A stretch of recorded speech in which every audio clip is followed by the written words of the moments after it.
$70,000 sent to a woman he never met. A 72-year-old man traveling from Asia, believing he's married to an LPGA star.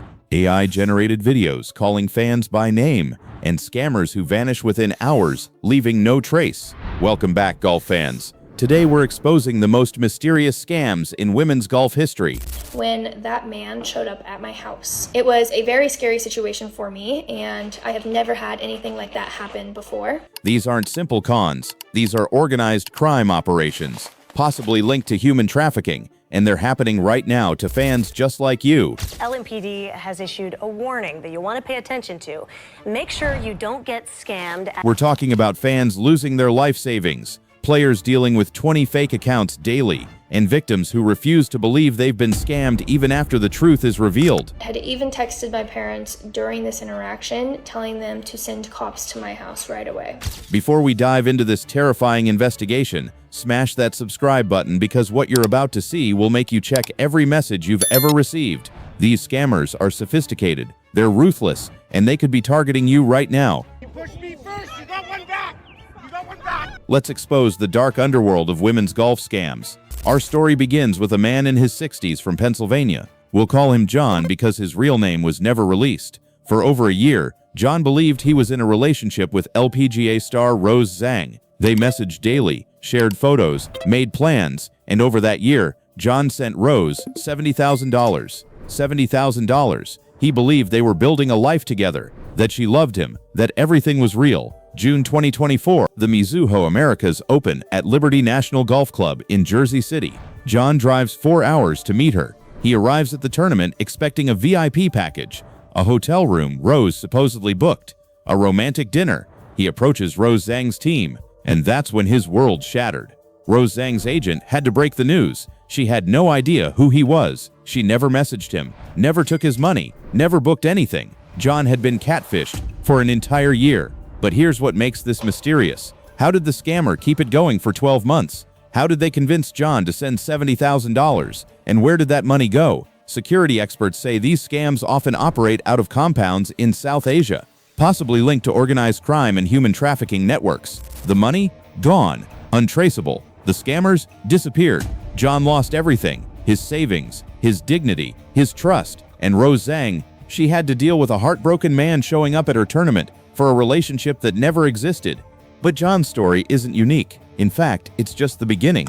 A 72-year-old man from South Carolina, let's call him Robert. Robert believed he was engaged to Nelly Korda, world #1, Olympic gold medalist. They were planning a wedding. Over months, Nelly asked for money, small amounts at first, then larger sums. I need help with tournament travel, $700 for a fan membership card. Can you invest in my foundation? And Robert, he sent it all because he believed. By the time he realized the truth, he transferred $15,000, his entire retirement fund. $15,000, money he'd saved for decades, gone in months. But here's the mysterious part. Even after being told it was fake, some victims don't believe it. They're so emotionally invested that they refuse to accept reality. They think the player is lying, that the relationship is real. Psychologists call this cognitive dissonance. The pain of admitting you were fooled is worse than continuing to believe the lie. Robert lost his retirement. But how many others are still being scammed right now? Now the scams get dangerous.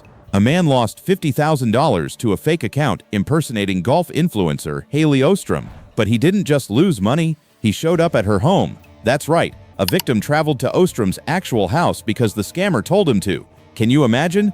Ostrom opening her door to find a stranger claiming they're in a relationship. I need to share a story with you guys that happened last night when that man showed up at my house. It was a very scary situation for me, and I have never had anything like that happen before. He was able to get my address by abusing his job at his work and finding all of my information. This isn't just financial fraud. This is stalking. This is danger. The LPGA now uses private security to alert fans and players about suspicious activity. Excitement is building for the PGA Championship at Valhalla. Play gets underway in just a few days. And hundreds of thousands of people will be attending the championship. If you're heading out to the course, LMPD has issued a warning that you'll want to pay attention to. Make sure you don't get scammed. But here's the mystery. How did the scammer get Ostrom's home addresses? How much research are these criminals doing?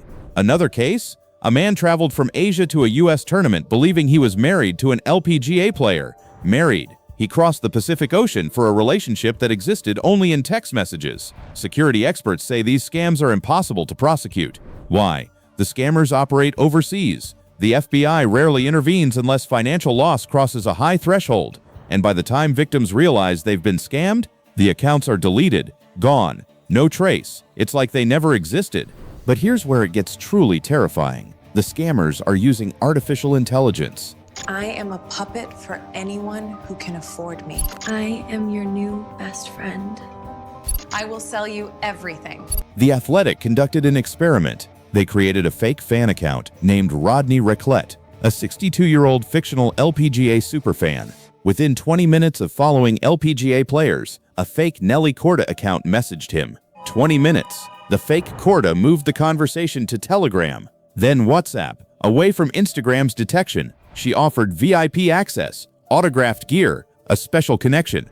When Rodney hesitated, the scammer sent an AI-generated video. It showed the real Nelly Corda saying Rodney's name. Wait, what? The scammers are using AI to create videos of real players addressing victims by name. Hi Rodney, I'm so glad we connected. I can't wait to meet you. The video looks real, sounds real. It's the actual player, but the words are fake. This is deep fake technology, and it's being used to scam golf fans. How do you defend against that?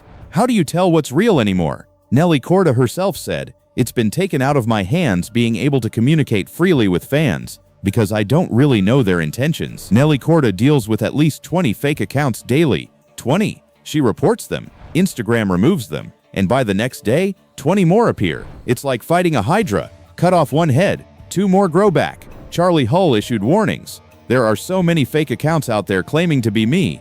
Danielle Kang screamed. Once again, I do not have Facebook. Do not, no Facebook. A fake Facebook page with 17,000 followers was impersonating her, offering jobs as her personal assistant for $1,400 per week. Even Amanda Bolanis, CBS sports reporter, got hit, getting a weird amount of messages. This is the only one. Please don't get scammed. Paige Spiranak had scammers asking for donations after her dog died. Using her grief to scam people. I can't believe I even have to write this, Spiranak said. It's a scam. Please do not donate. Every LPGA player is dealing with this. But here's the mystery. Why can't it be stopped? Instagram, Facebook, WhatsApp, they're all owned by Meta. They have billions in resources, AI detection, security teams. Yet the scams continue, daily, hourly, constantly. Some players think social media companies aren't doing enough, that they could stop this but won't. Why? Because engagement money. Even fake accounts drive platform usage. But how do these scams work? How do victims send thousands without meeting in person? The scammers use a technique called love bombing. They shower victims with attention, compliments. You're special. I've never connected with someone like this. You understand me. Then they create urgency. I need help now. If you don't act, we'll lose our connection. Prove you love me. Then they isolate victims. Don't tell anyone about us. People won't understand. This is our secret. It's the same playbook used by cults, by abusive partners, by manipulators. And it works, because these fans want to believe. They want to be special to their favorite player. One victim said even after learning the truth, part of him still hoped it was real. That's how powerful the psychological manipulation is. Experts say victims are usually lonely men, often older, not tech-savvy, emotionally vulnerable, desperate for connection. The scammers prey on that. They find the weak spots and exploit them. And here's the darkest part. Some scammers are forced to do this. Remember those compounds in South Asia? Some workers are human trafficking victims, forced to run scams under threat of violence. So victims are being scammed by other victims. It's evil on layers. So where does all this money go? Security experts say it's nearly impossible to trace. The money moves through cryptocurrency exchanges, foreign bank accounts, money laundering networks, shell companies. By the time authorities investigate, the trail is cold. The FBI rarely intervenes. Why? Unless financial loss crosses a high threshold, it's not federal. Local police, they have no jurisdiction in South Asia. International cooperation, slow and bureaucratic, so the scammers operate with impunity. No consequences, no arrests, no justice. And here's the terrifying question. How many victims don't report it? Think about it. If you sent $70,000 to someone you never met, would you admit it or would you hide it in shame? Experts estimate for every reported case, there are 10 unreported. That means millions of dollars are being stolen, and we only know about a fraction. The LPGA knows about the problem. Players are speaking out, but they're helpless. As one player said, you can't just stop it, and that's a problem. Like you can't stop it. The scams continue, new victims every day, and nobody knows how to end it. That's the mystery. That's the nightmare. That's the terror. So there you have it. The most mysterious scams in women's golf. $70,000 to fake Rose Zang. $15,000 retirement fund to fake Nelly. $50,000 to fake influencers. AI deepfakes. 20 accounts daily. Home invasions. International crime rings. And it's happening right now. Here's how to protect yourself. Jacket. lpga players will never message you first. They will never ask for money. Check for verified accounts only. If someone moves conversation to Telegram, WhatsApp, red flag. If they ask for a fan membership card, scam. If it seems too good to be true, it is. What do you think? Have you been contacted by fake accounts? Do you know someone who's been scammed? Should social media companies do more? Drop your thoughts in the comments. Warn others. Share this video. If you made it this far, smash that like button, subscribe, and turn on notifications. This scam epidemic is growing, and we'll keep exposing it. Until next time, remember, if an LPGA star messages you asking for money, it's not them, it's a scammer, and they will destroy your life. Stay safe out there, golf fans.